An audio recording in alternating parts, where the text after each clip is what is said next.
start the chanting here.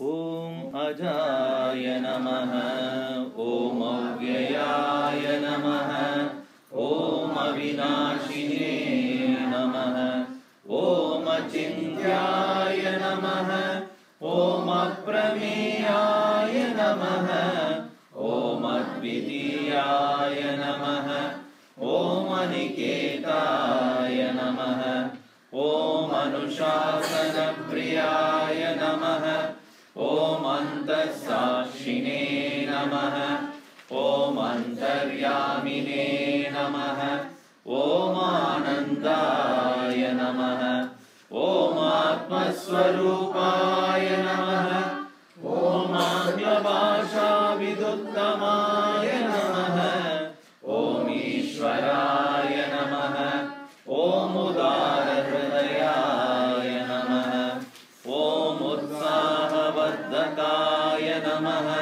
Om Ekasmai Namaha, Om Omkaramide Namaha, Om Karunasagaraya Namaha, Om Karmaparayana Namaha, Om Kalatitaya Namaha, Om Kaivalya Swarupaya Namaha, Om Kritatmane Namaha, Om Kritakrityaya Namaha, Om Gita Jnana Yajna Pracharakaya Namaha, Om Gurave Namaha, Om Gunatitaya Namaha, Om Grantakrite Namaha, Om Chinmayaya Namaha, Om Chinna Samshayaya Namaha, Om Jagatatmane Namaha, Om Jagatsakshine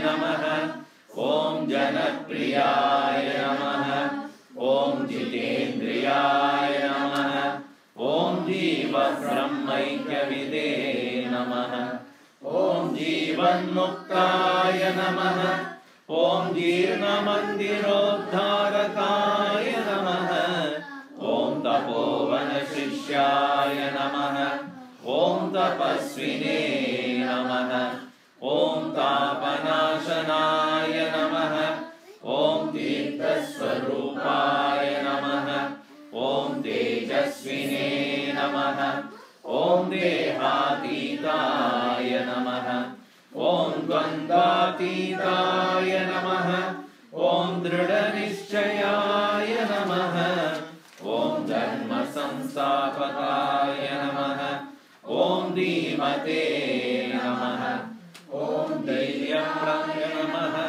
Om Dhairyapradaya Namaha, Om Narayanaya Namaha, Om Nijanandaya Namaha, Om Nirapekshaya Namaha, Om Nisprahaya Namaha, Om Nirupamaya Namaha, Om Nirvikalpaya Namaha, Om Nityaya Namaha, Om Niranjanaya Namaha, Om Paramaya Namaha, Om Parabrahmane Namaha, Om Pavanaya Namaha, Om Pavataya Namaha, Om Purushottamaya Namaha, Om Prasannatmane Namaha, Om Phalasaktirahitaya Namaha, Om Bahubhaktaya Namaha, Om Bandhamochakaya Namaha, Om Brahmanishtaya Namaha, Om Brahmaparaya Namaha, Om Vayanashanaya Namaha, Om Bharata Gauravaya Namaha, Om Bhune Namaha, Om Mahavakyopadeshakaya Namaha, Om Mahashaye Namaha, Om Madhurasvabhavaya Namaha, Om Manoharaaya Namaha, Om Mahatmane Namaha, Om Medhavine Namaha, Om Yadatmane Namaha, Om Yajnakrite Namaha, Om Lokaprasiddhaya Namaha, Om Vagmine Namaha, Om Vibhave Namaha. Om Vinoda Priyaya Namaha. Om Vinaya Shriraya Namaha. Om Vitaragaya Namaha. Om Vedanta Vedyaya Namaha. Om Shantaya Namaha. Om Shanti Pradaya Namaha. Om Shastrodharakaya Namaha. Om Shuddha Sattvaya Namaha. Om Shruti Paradaya Namaha. Om Shrotriyaya Namaha. Om Sannyasine Namaha. Om Samabuddhaye Namaha. Om Satchidanandaya Namaha. Om Sarvahita Chintakaya Namaha. Om Satya Sankalpaya Namaha. Om Sandushtaya Namaha.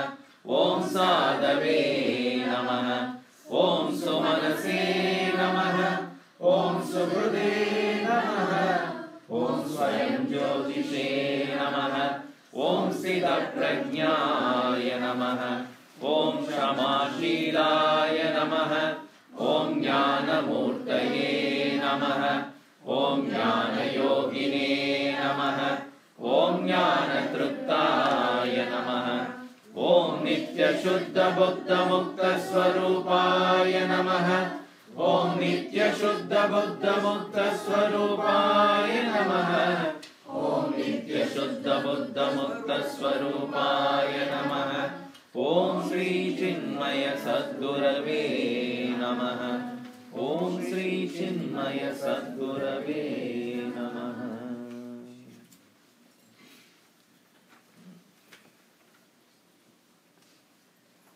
Thanks to the host for hosting this 76th, I think it is 76, let me check, 75th.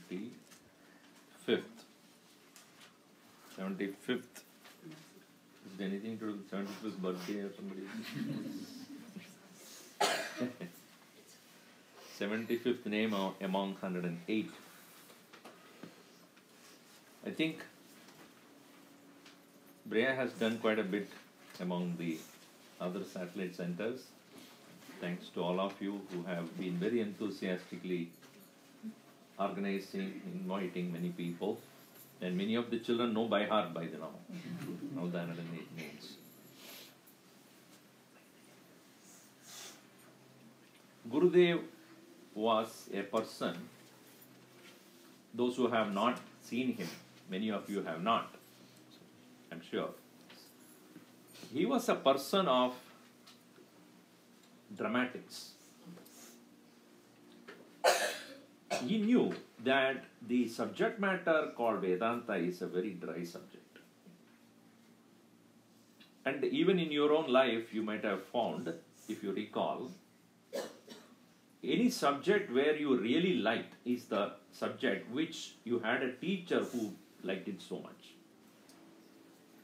If you are good in math, or good in science, or English, it's because the person who taught you was so passionate about that.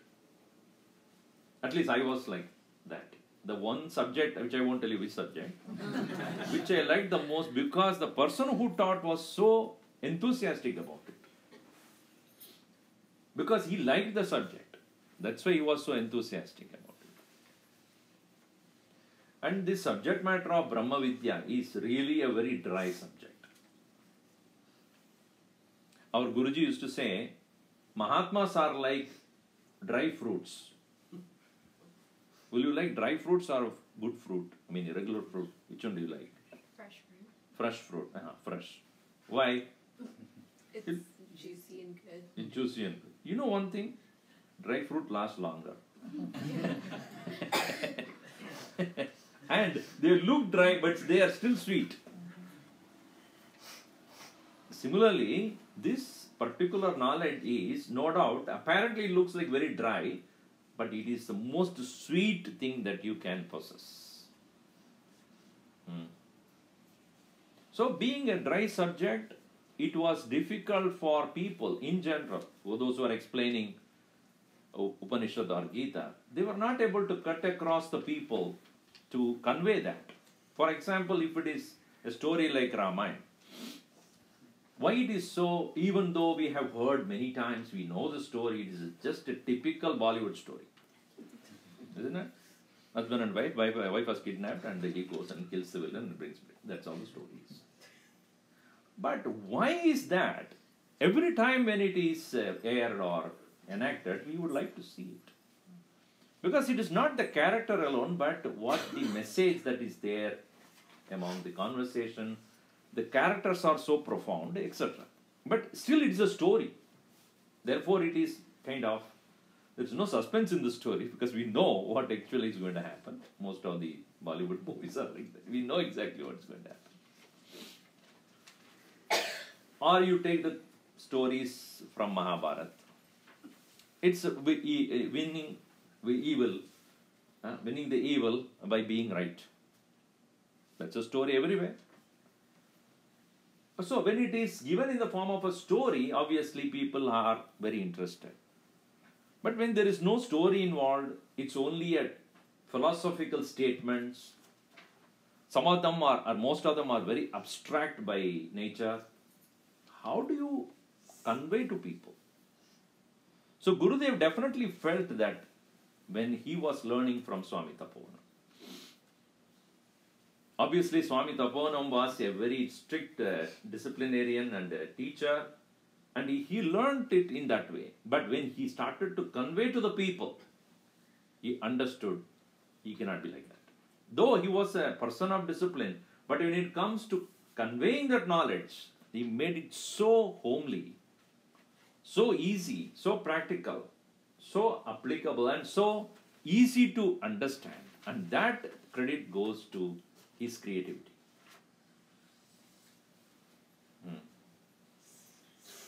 That's why the name that is given to him, this particular one which we are looking at, it is Manoharaaya Namah. Manas we know, mind. Haranam means to take away. So what makes your mind able to, get caught into or get hooked on to? That is called Manohara. Manasaha harati. Manoharati. Sorry. One who takes away the mind. Like Arohara, Haraha, become Harohara. Where do you chant that? Muruganukku Harohara. Hara. Actually you are saying the Haraha twice. Haraha. In Sanskrit, the Sandhi takes place, become Harohara. Harohara actually, but when you chant, call out, Harohara. Shiva Shiva Hara Hara. Hru Harati. 1, 2 takes away. Now, Manas is the mind which we own and we don't give it to anybody. Our mind, when we don't give it to anyone, we don't give our emotions and feelings to others. Others can only watch our emotions or express, when we express the feelings, they can see it. But nobody can take away our mind. If at all anybody can take away our mind, it only shows that he has come to occupy that mind. When you see a movie, sitting there for an hour or 2 or 3 hours, you're fully engrossed in that. Why? The story has occupied you. You become either villain, mostly not, either a hero or heroine, and you have become identified with that character, and then therefore you feel like it is happening to you. Is it not? When you go to Disneyland and sit for that, what is that called? Space Mountain. Whatever. I have not been for a long time. You know that you are sitting on a chair, it is actually not happening. But then when you are in that atmosphere where the darkness everywhere, it's dark, and then they started blowing big fan, and then in front of you is a screen which shows as though you are moving. You feel that you are going. Only to know at the end of it, when they put the light on, they will stay in place. Not even moved an inch. When they say you are going on 200 miles speed. Everything was created in such a way, Mayalo, that you feel that you are already traveling in such a speed. So externally, when we make such a atmosphere or a certain amount of setup, then our mind gets and nowadays we needed more and more challenges, isn't it? So if you have once you have gone to Space Mountain or 2-3 times, afterwards you look for what is new now. I really went recently in Universal Studios last year. I went for Transformer. Ooh, have you been there? Oh my! You feel like you are just going down and then all those things. Why? What is that? Manoharaaya. You understand what I mean by Manoharaaya? Yes. That just occupies your mind completely.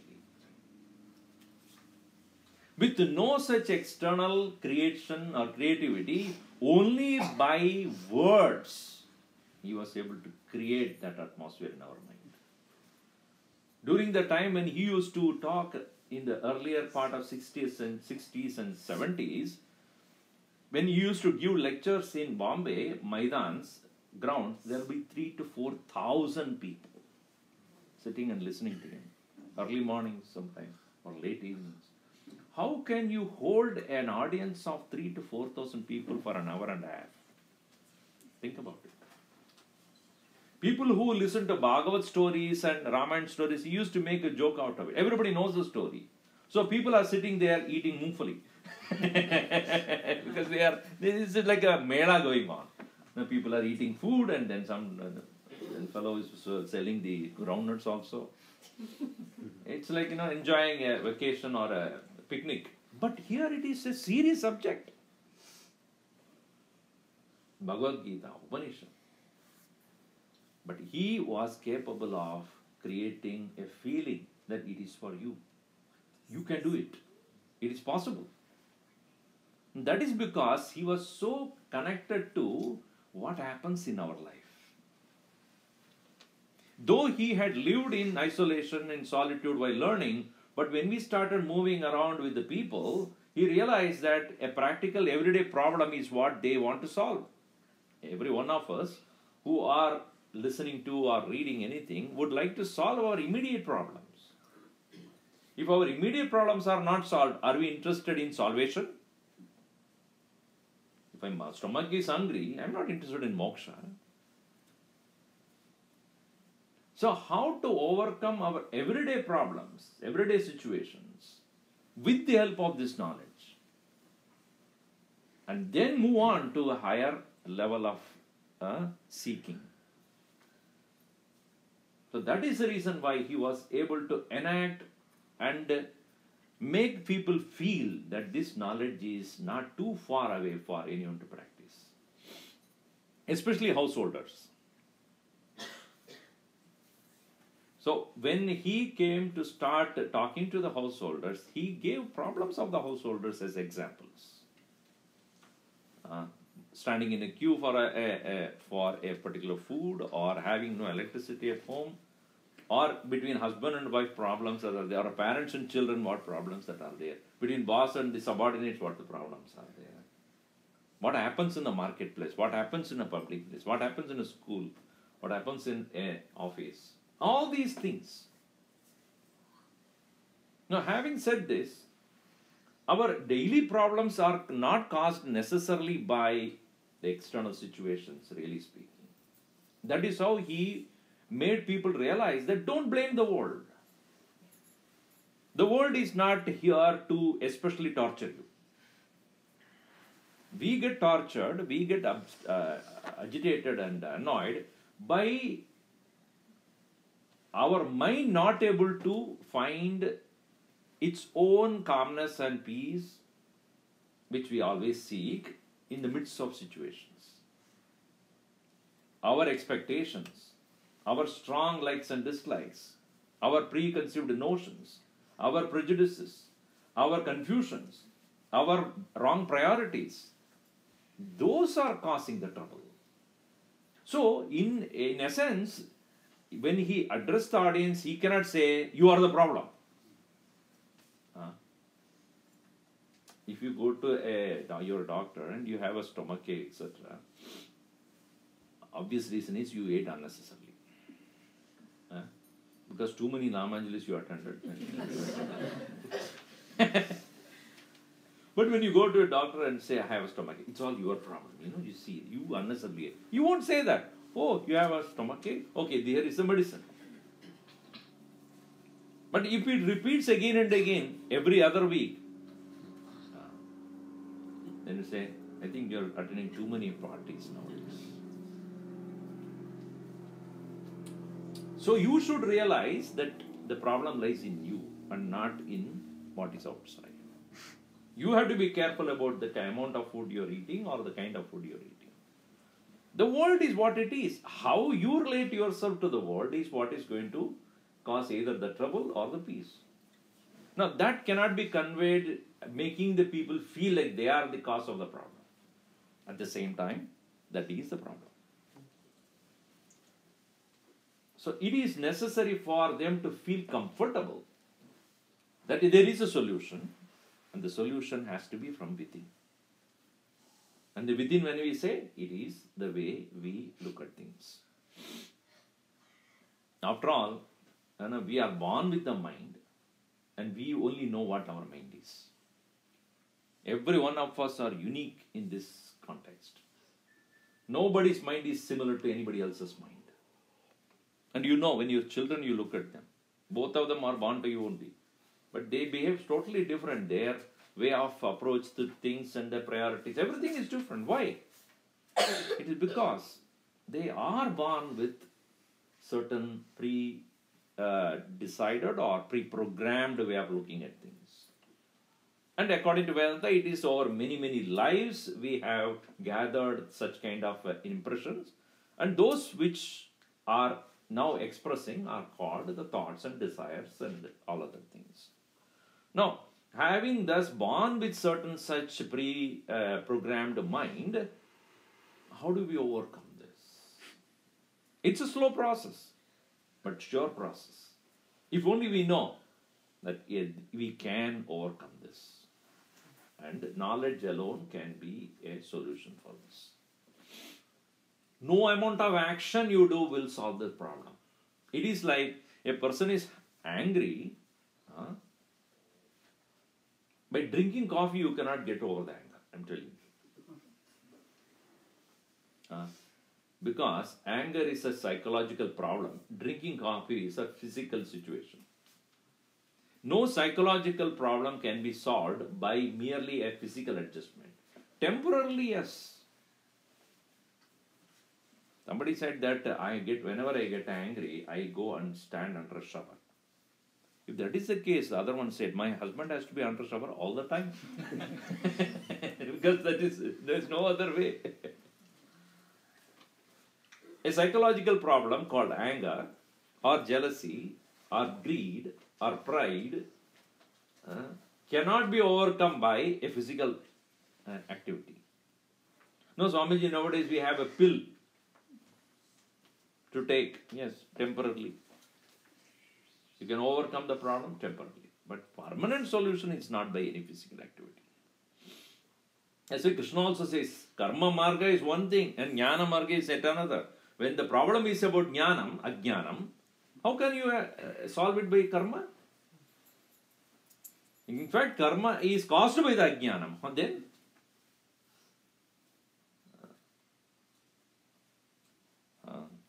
avirodidaya karma na avidyam nivartayet vidya avidyam nihantyeva tejas timira sangavat. Karma being non-contradictory to ignorance, ignorance cannot alleviate problem. I mean, karma cannot remove avidya, ignorance. Only knowledge can do it.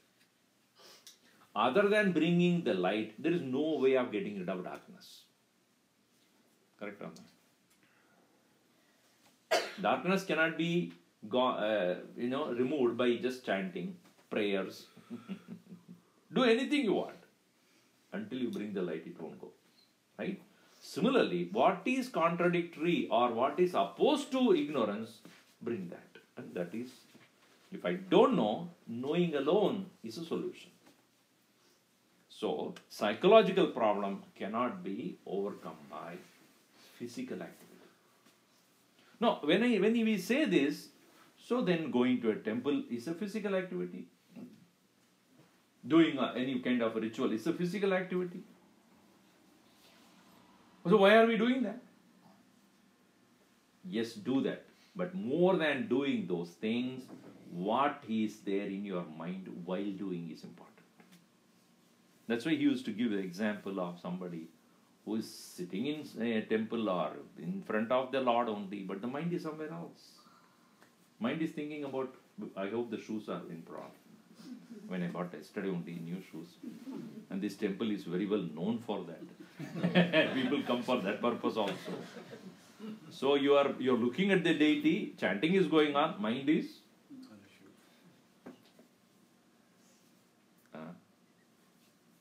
Shuvaya Namah is going on. Buddha the new shoe. Then obviously, and interestingly, you have prayed for peace and prosperity and everything, you come out, the shoe is not there. And then you get upset with the Lord only. It's because of you only.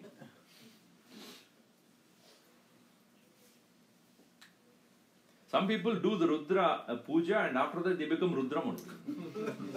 They got so upset and angry. So he used to make the fun of not the rituals, but what is happening to your mind. If you have forgotten that part, whatever you do, go to temple, go to pilgrimage, go to here, Kurude Ganga Sagara Gamanam Pradaparipadanam Adavadanam.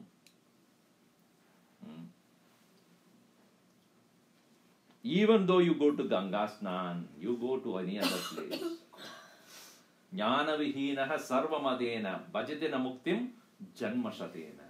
Definitely there will not be any solution if you do not have the correct knowledge. So, daily problems or the problems that are there in our relationships, in the way we relate with the people around us, everything finally focuses on what is the state of your mind. And he also said that religion is trying to teach people about how to tame the mind, how to discipline the mind, how to quieten the mind, etc. But unfortunately, most religion gets stuck with only rituals. And totally the Upanishads and Gita are forgotten. In fact, he would often mention that religion is nothing but philosophy made into practice. And that is the beauty of Hinduism as such. They know very well that philosophy is abstract, very difficult for a common man to comprehend. Therefore, convert that into a possible practical activity. For example, when you are doing a puja to a particular deity, the whole purpose of that puja is focus. If the focus is missed, the purpose of the puja is not served. That's why it's called upasana. Upasana, when you say, upa-asanam, staying near God. Where? Physically. You are physically sitting next to your stone only. Shivlingam is a stone. Where are you sitting in your mind? Are you sitting next to God or just physically sitting next to a stone? If you don't feel that it is Bhagavan Shiva, if you don't have the reverence that it is the Lord whom I am addressing to, then just doing a flower, offering flower, there's no meaning. Therefore, the intention of the religion is to make a person recognize the need for keeping the mind in focus about the Lord, for which the upasana puja are prescribed as a physical activity. That's why he said that if the idol, which is representing an ideal, is forgotten, the whole thing is idle. It's waste. Why are you wasting your time? So the dramatization of the situations where we can understand our problems that are essentially stemming forth from our own misunderstanding about ourselves, our inability to make our mind quiet and calm, our preconceived notions are the ideas that we have and we project upon things. That is a problem. So you have to keep the mind where your hands are. And it is interesting that unlike many other Mahatmas or Sadhus who lived in his times, he did not stay in one place and expect people to come. He went to others. He changed the whole concept itself.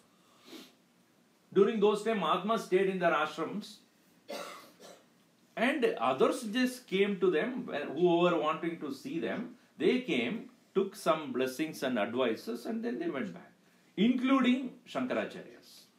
Even today.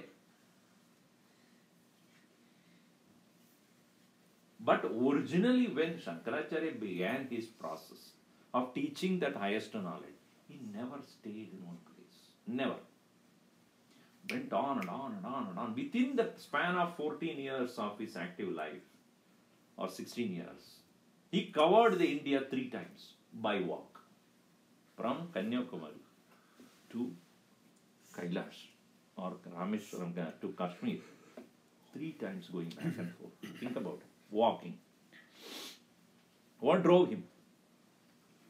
What drove him from north to south to east to west? Their passion to explain and make people realize the solution is with them, in them. So also our Gurudev. Traveling back and forth, not wanting to people to come to him, going to people. Universities, seminars, public talks, camps, retreats, personal visits to people's houses. It is unbelievable that how he had thought about, not that to establish any organization per se, that is not the intention. Intention is maximum number of people should realize the importance of self-growth. And even smallest children, he treated them as important as an adult. I was in somebody's house in Northern California, and this lady with whom I stayed, she was originally in the beginning stages of Gurudev's visit in the 60s, she was a host of Gurudev. And she had a daughter. And the daughter is now, of course, married and she has her own children. But at that time, she was only, when Gurudev was visiting, she was only for 2 or 3 years old. And then when Swamiji arrived in their home, so this girl was very excited. Oh, Swamiji has come, more than excited.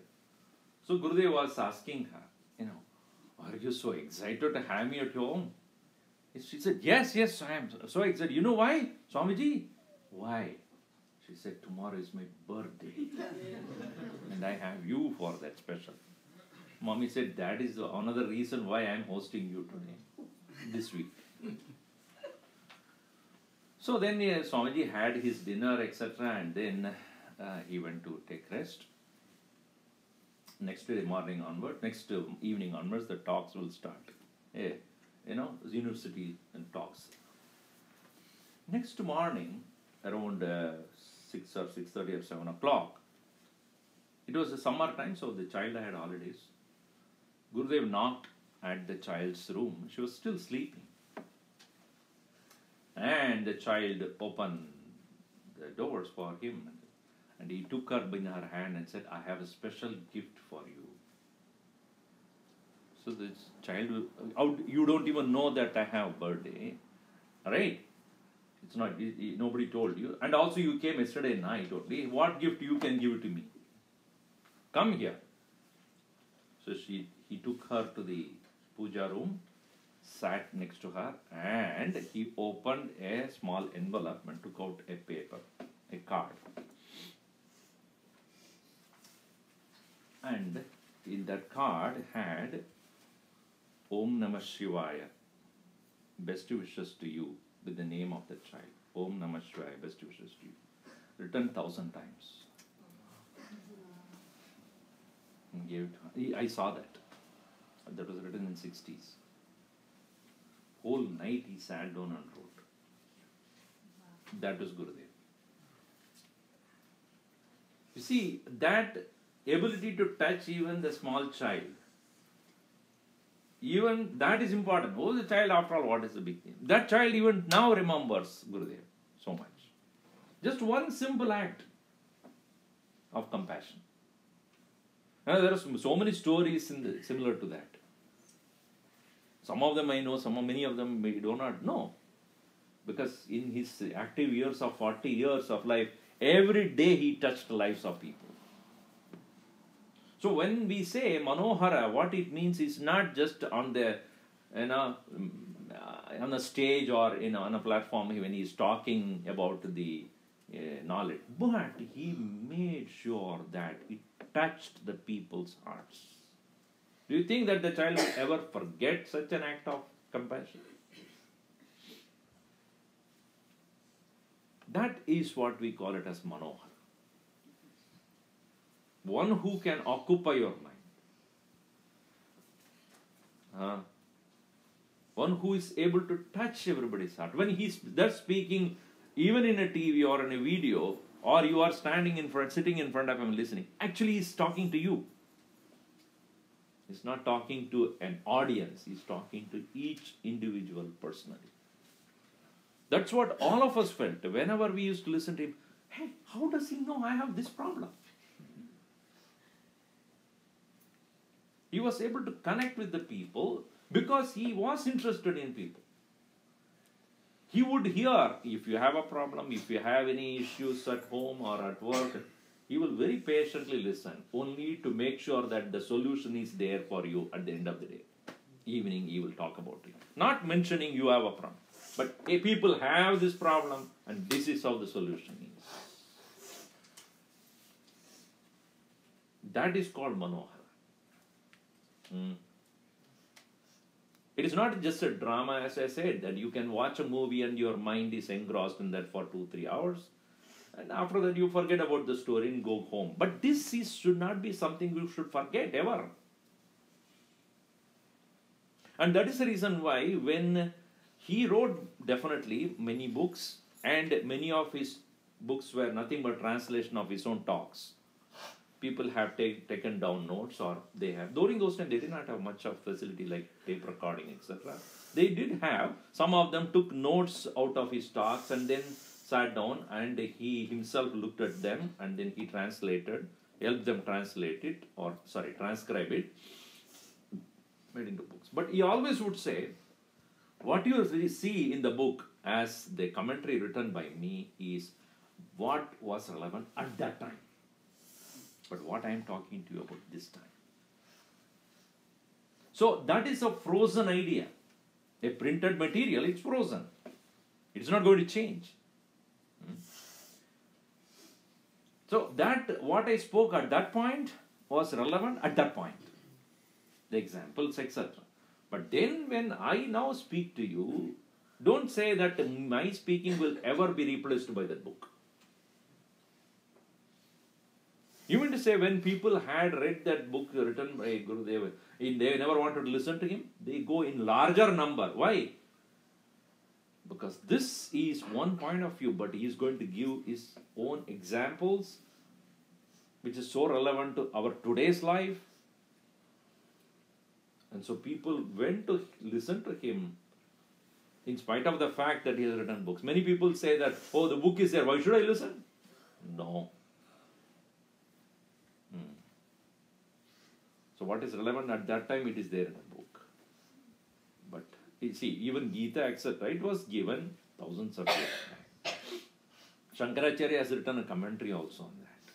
But why we need newer commentaries? Why Gurudev came back and came to us and then started explaining it in the way we need it at this time and the period of the history?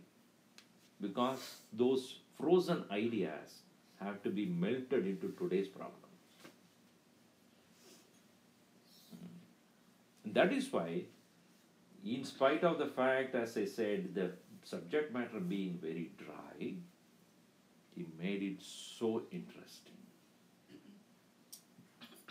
Interesting in such a way that even a smallest child will find relevance in that. A growing teenager will find it. A youth who is indecisive about his decisions will find a relevance. An adult who has become a parent will find a relevance. And much elderly person who has had enough experience and now he is in the stage of renunciation will find a relevance.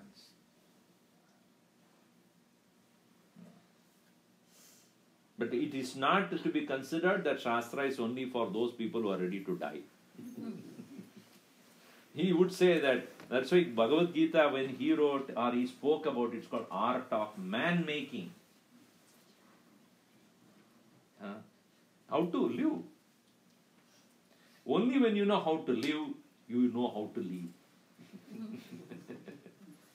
live. Right? If you know how to live, then only you know how to live.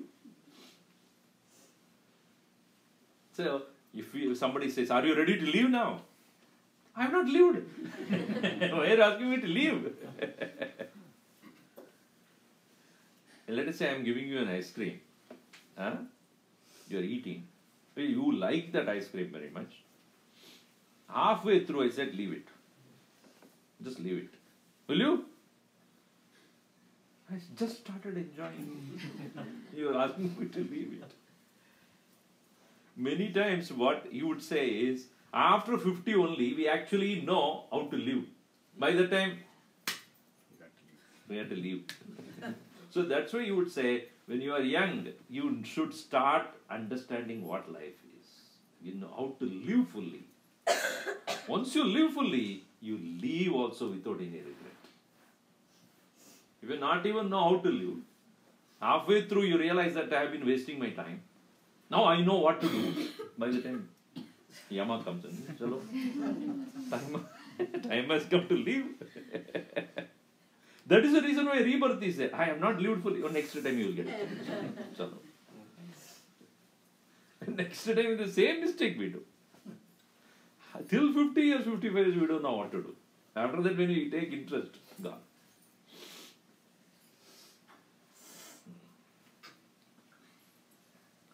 And since he made the idea so relevant to us, people found the relevance of this knowledge not only in learning about Lord or God or moksha, whatever, but also how to become efficient in the world outside. I remember when I was in the Yoga Kendra, and we used to have every Sunday 2 to 3 hours we sit down for study group. We used to take this self-unfoldment and this book, And youth between the age of 16 to 30, we were as a group, around 35 of us. Every Sunday, 2.5 hours, continuously go on discussing. We found it so interesting. So we just didn't want to move out of the book also. We just wanted that book only. So we used to discuss that, and once the topic of efficiency and proficiency, that came into our discussion. What is efficiency and what is proficiency? Gurudev has given a beautiful analysis on that. Efficiency is not a proficiency in action.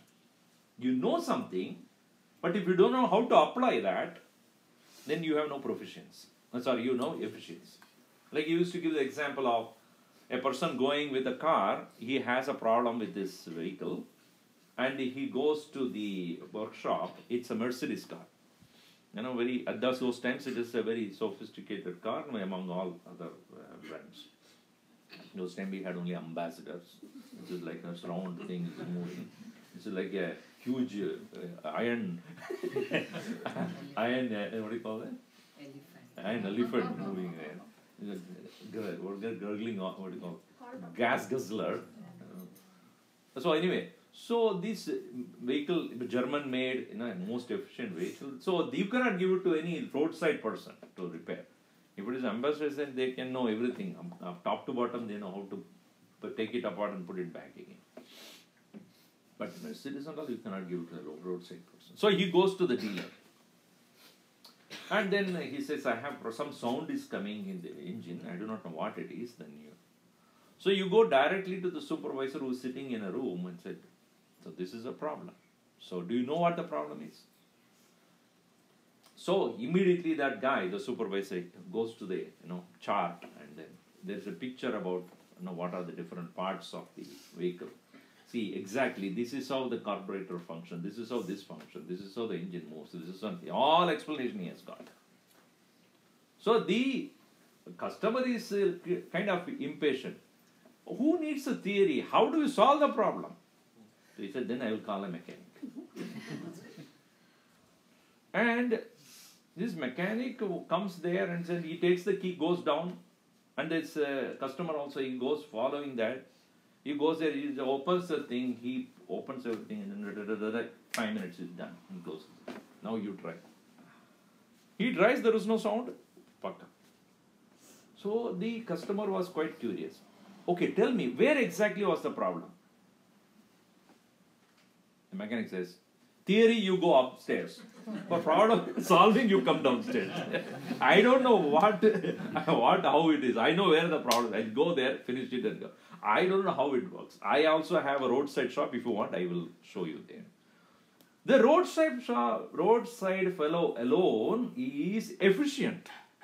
But he does not have knowledge about how it functions. He knows how to fix it. Whereas the other guy has got knowledge, but he doesn't dirty his finger at all. When you have both knowledge as well as practical application to it, then only you are complete. So this we used to discuss. How do we have this applied in our life? We had an elaborate discussion on taking everyday problems, etc. It so happened one of the boys, one of the youth who used to attend, he was called for an interview he was by a pharmaceutical company. He applied for it, and then he was called for an interview. He went for a written exam, etc. The following week, he had a group discussion. He went there, and the topic that they gave in the group discussion was how to become efficient in your work. This fellow gave 1 hour lecture to everybody. To the group discussion was overtaken by him. And he was giving all the examples and then the theory part of it.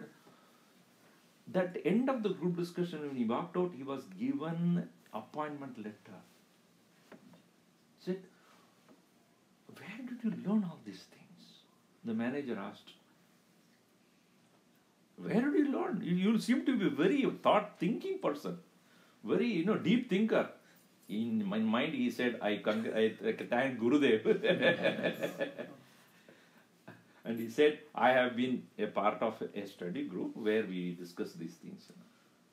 He came back the following Sunday and said, I have to tell you all, these topics are not just for the sake of our, Rishis and Munis talked about contemplation, etc. This is for a practical problem of everyday life. So he wrote a letter to Gurudev also, saying that Swamiji, I got the job because of you. Gurudev wrote to him, congratulations. So that is what we call it as a practical way of looking at the ancient wisdom. He made that possible to us. Had it not been, if it was only a kind of what is taught in the mutts and then in ashrams, our Chinmaya mission centers would not be in the cities, where we have to deal with people of different kinds. And Gurudev, when he was teaching us, he used to say, you understand what is correct, but when you speak to the people. Don't speak what you would like to speak. If I were to be speaking what I would like to speak, the audience won't be there. And he was asked this question by many people.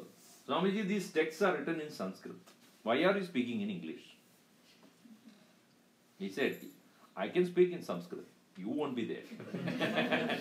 Then whom am I talking to? To the stones and the pillars? I know the audience and I have to speak to the audience. At the same time, now compromising on what is the original teaching.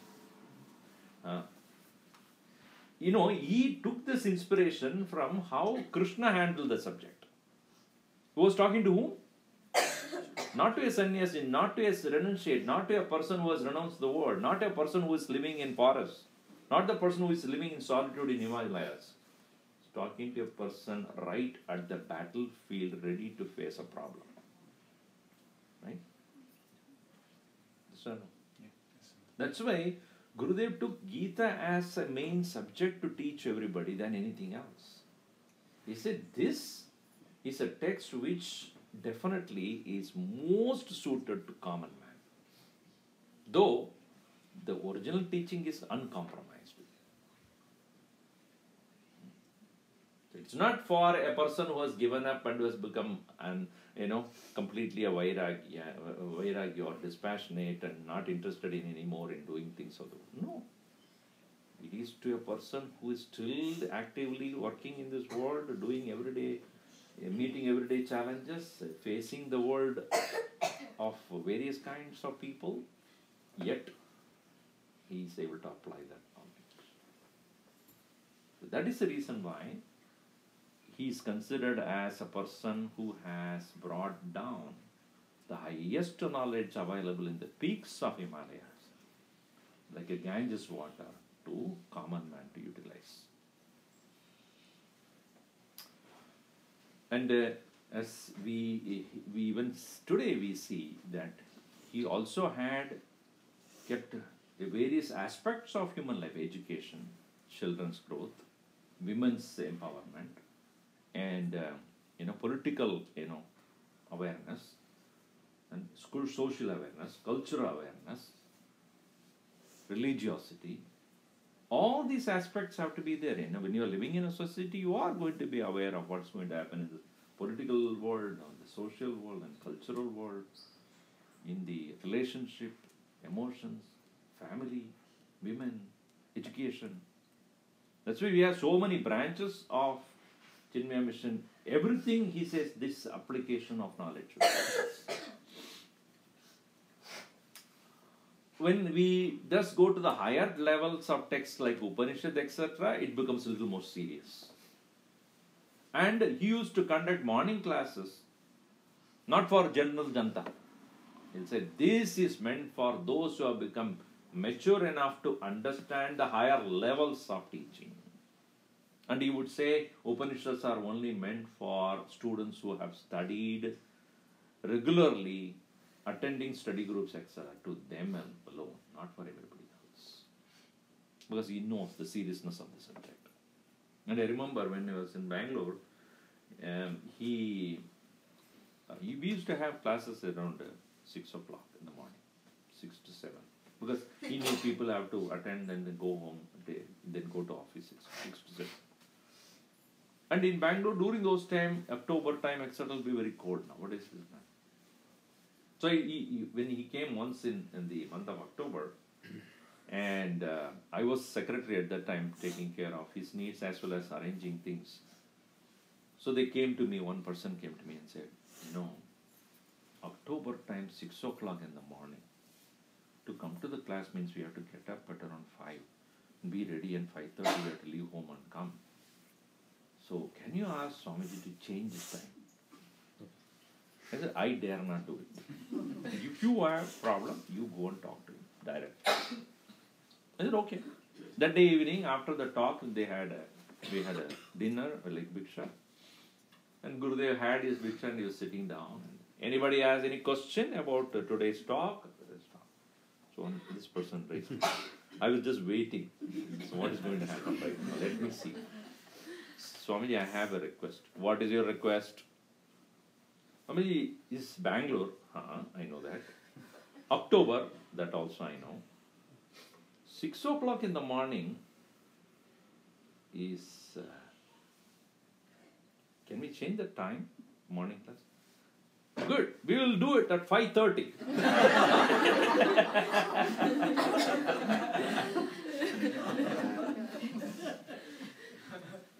I looked at him.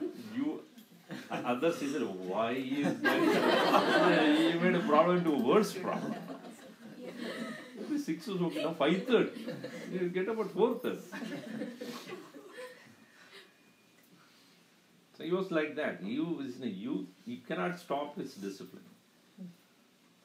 So because he knew that, obviously he didn't change it to 5:30. He knew that it's to make fun of it.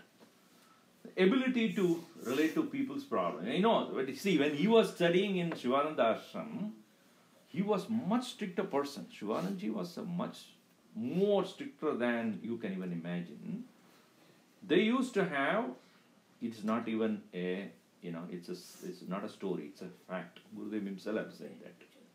He will ask his students to get up at 3 o'clock. Go to the Ganges, irrespective of which month it is. Take a dip. In Rishikesh, Ganges will be cold even in the month of May. If you go at the middle of the summer, it's cold. Because it's just melting and coming down. It's just melting some probably 100 miles above. Even in May, June, you go, Gangotri, you go, it will be very cold. In Rishikesh, he will make his students, all of them who are studying, 3 o'clock you get up. Go and take a dip in the Ganges at 3:30. Sit, you will also do it with all others. From 3:30 to 5, 1.5 hour meditation without changing the clothes. At the banks of the river, not even any room. And I have seen that place where they used to sit down to meditate, looking at the Ganges and the Himalayas. So he knew that people who are, living in the city with all the comforts and conveniences, they may not be ready for getting up at 3:30 anyway, having a cold. Try 3 o'clock cold, but here it's try. You won't do it. So he knew the problem. So he was able to relate to the issues that are disturbing us, etc. But then how to find a solution in the middle of those things? He never said that you give up all your comforts and conveniences of life and then, live like the people who live in the solitude of Himalayas. No. Whatever is necessary, do it. What is convenient, you do it, not comfort. What is necessary, you need to take care of it. But don't become too comfortable about things. So that is why when he used to conduct camps, etc., he used to make sure that people are given the basic needs of food and stay and proper bedding, etc. Not on the floor you lie down and proper food and other things. So his intention was to make sure that even a common man understands the problem and finding out Vedanta as a solution to that problem. And that is how he related to everybody. And with his examples and anecdotes and practical days, tips, etc. And living those things by himself to demonstrate to others how to do these things.